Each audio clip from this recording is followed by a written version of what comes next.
Hi hello నమస్తే అందరికీ welcome to my channel Gana stories world. Story చదివే ముందు ప్రతి ఒక్కరూ నా ఛానల్ని సబ్స్క్రైబ్ చేసుకోవాల్సిందిగా కోరుతున్నాను. ఇక స్టోరీలోకి వెళ్ళిపోదాం. Romance killer episode 22. ఆ రోజు వాడొక్క 10 నిమిషాలు లేటుగా వస్తే ఇప్పుడు నువ్వు నా పక్కన ఉండేదానివి, కానీ ఇప్పుడు వాడి పక్కన ఉన్నావు అంటూ ఆ రూమ్లో ఉన్న మందు సీసాలు మొత్తం పగలగొడతాడు అతడు.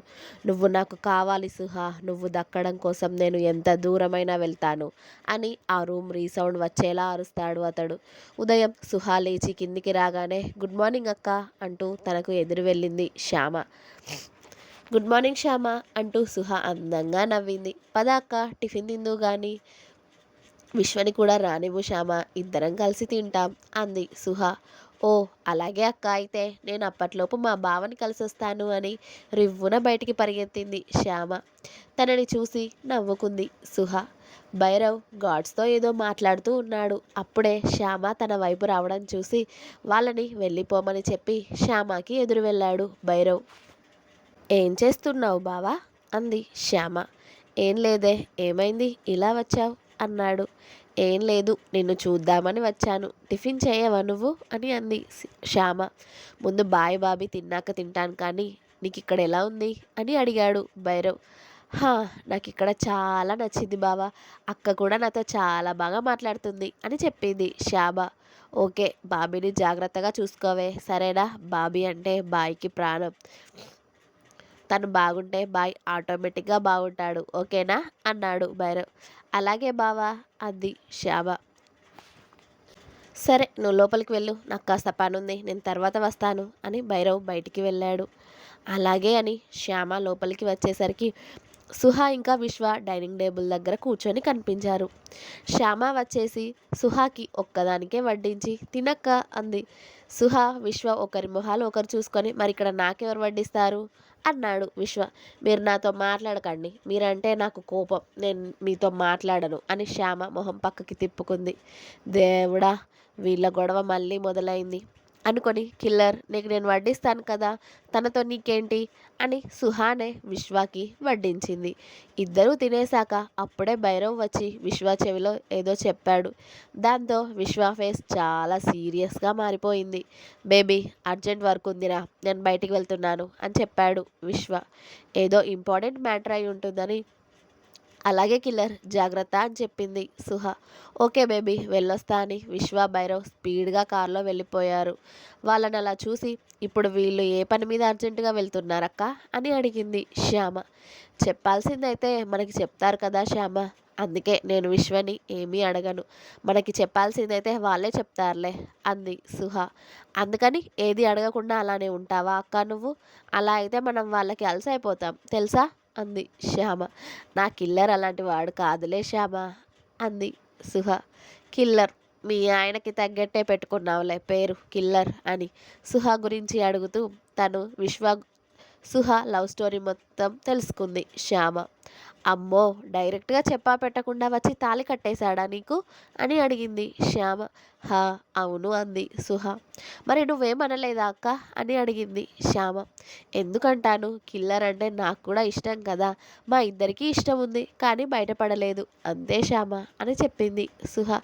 హా, బాగానే ఉందిలేండి మీ లవ్ స్టోరీ, ఒకరికి అంటే ఒకరికి ఇష్టమని ఇద్దరూ చెప్పుకోలేదు, బాగుందక్క మీ లవ్ స్టోరీ, పైగా చూపులతోనే ప్రేమించేసుకున్నారు అన్నమాట ఇద్దరు అంది శ్యామ.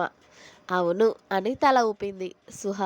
నిజంగా ఈ రోజుల్లో కూడా ఇలా ఉన్నారంటే గ్రేట్ అక్క అని నవ్వింది శ్యామ. అవును శ్యామ, నిన్నొకటి అడగాలి అంది సుహ. దానికి నా పర్మిషన్ ఎందుకక్క, నీకేది అడగాలనిపిస్తే అడిగేసాయి, నేను నీకు ఆన్సర్ ఇస్తాను కదా అంది శ్యామ. నీ పేరు శాంభవి కదా, మరి శ్యామ అని ఎలా వచ్చింది అని అడిగింది సుహ. శాంభవి పేరు పెద్దగా ఉందంట, మా బావకి పిలవడానికి చాలా కష్టంగా ఉంది అని దాన్ని షార్ట్ కట్లో శ్యామ చేసేసాలే అక్క అని నవ్వింది.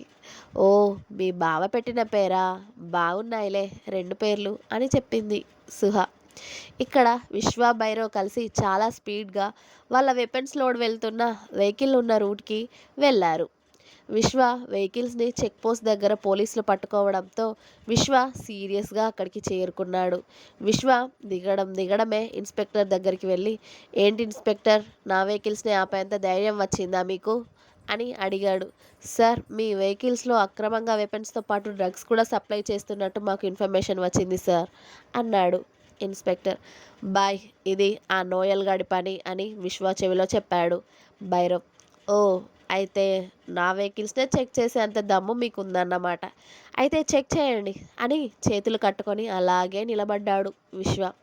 విశ్వ కటౌట్ చూసే పోలీసులు గుటకలు మింగారు. అతడి గురించి వాళ్ళకు తెలియంది అంటూ ఏదీ లేదు. తేడా వస్తే వాళ్ళ షాల్తీలు లేచిపోతాయని వాళ్ళకు కూడా బాగా తెలుసు. సారీ సార్, ఏదో రాంగ్ ఇన్ఫర్మేషన్ మాకు వచ్చినట్టుంది. కానిస్టేబుల్స్, వెహికల్స్ అన్నిటినీ వదిలేయండి అని అరిచాడు ఇన్స్పెక్టర్. వెహికల్స్ అన్నీ అక్కడి నుండి మూవ్ అయ్యాక ఇంకొకసారి ఎవడి బండ్లైనా ఆపేటప్పుడు ఆ బండ్లు ఎవ్వడివో వాడి సత్తా ఏంటో తెలుసుకొని ఆపు ఇన్స్పెక్టర్. ఊరికే ఇలాంటి పనులకు నేను నా పనులు వదిలిపెట్టుకొని రాలేను, అర్థమైందా అన్నాడు విశ్వ బేస్ వాయిస్లో. ఆ గొంతులోని గంభీర్యానికి ఆ ఇన్స్పెక్టర్కి వణుకు వచ్చేసి, సారీ సార్, ఇంకొకసారి ఇలాంటి తప్పు జరగదు, మేము చూసుకుంటాం సార్, మీరు వెళ్ళండి అన్నాడు వినయంగా. విశ్వ అక్కడి నుండి స్టైల్గా కళ్ళకి గాగుల్స్ పెట్టుకొని మళ్ళీ రిటర్న్ అయ్యాడు. బాయ్, ఇంటికేనా అని అడిగాడు భైరవ్ డ్రైవ్ చేస్తూ. ఆ నోయల్ గాడి ఇంటికి పోనివ్వు భైరవ్ అన్నాడు విశ్వ సీరియస్గా. ఓకే బాయ్ అని కార్ని స్పీడ్గా డ్రైవ్ చేసి నోయల్ వాళ్ళ ఇంటి ముందు కార్ ఆపాడు భైరవ్. అక్కడ విశ్వ కార్ని చూసి విశ్వని ఆపే ధైర్యం ఎవ్వరూ చేయలేదు సెక్యూరిటీ వాళ్ళు. ఇంట్లో హాయిగా హాల్లో కూర్చొని డ్రింక్ చేస్తున్న నోయల్ విశ్వాని చూడగానే ఆ మందు అతడి గొంతుకు అడ్డుపడి దగ్గుతూ, విశ్వాబాయ్, నువ్వేంటి ఇలా వచ్చావు అని అడిగాడు మొహంలో నవ్వు పులుముకొని. నేనెందుకు వచ్చానో నీకు కూడా తెలుసు అనుకుంటా నోయల్ అంటూ విశ్వ నోయల్ని దాటుకొని వెళ్ళి సోఫాలో కాలు మీద కాలు వేసుకొని కూర్చొని నోయల్ వంక చూశాడు. నువ్వెందుకు వచ్చావో నాకెలా తెలుస్తుంది బాయ్ అన్నాడు నోయల్ విశ్వ ముందుకి వచ్చి.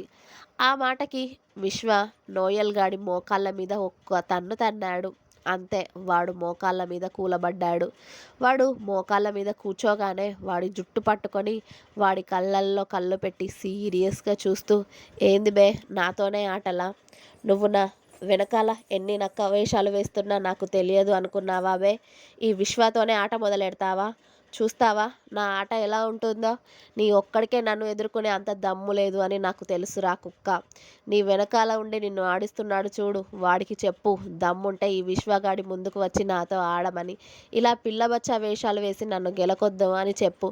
నాకు తిక్కలేస్తే మనిషిని కాదు, ఎదురుగా ఉంది ఎవ్వడు అని చూడను. ఎవ్వడు అడ్డం వచ్చినా ఏసి పారేస్తా. నీ వెనకాల ఉన్న నీ రింగ్ మాస్టర్ని దమ్ముంటే నా ఎదురుగా రమ్మన్ బే, అప్పుడు చూపెడతా ఈ విశ్వగాడి అసలైన ఆట అని నోయల్ గాడి దవడ వాచేలా ఒక పంచి ఇచ్చి అక్కడి నుండి బయటికి వచ్చేశాడు విశ్వ.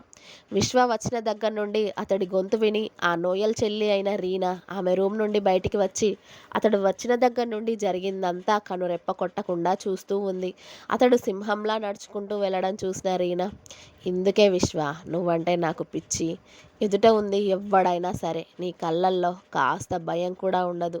ఎదుటవాడు ఎవ్వడైనా నీకే తల వంచాలి అంటావు చూడు, నీ ఆ పొగరంటే కదా నాకు పడి చచ్చే అంత ఇష్టం విశ్వ అనుకుంటూ ఉంది రీనా. ఇంకా ఉంది, నెక్స్ట్ ఎపిసోడ్ ఉంది, వెయిట్ చేయండి. అలాగే మీకు నా స్టోరీ నచ్చినట్టయితే లైక్ చేయండి, షేర్ చేయండి, కామెంట్ చేయండి, సబ్స్క్రైబ్ చేసుకోవడం అస్సలు మర్చిపోవద్దు. Please subscribe my channel Gana stories world. Thank you. Bye.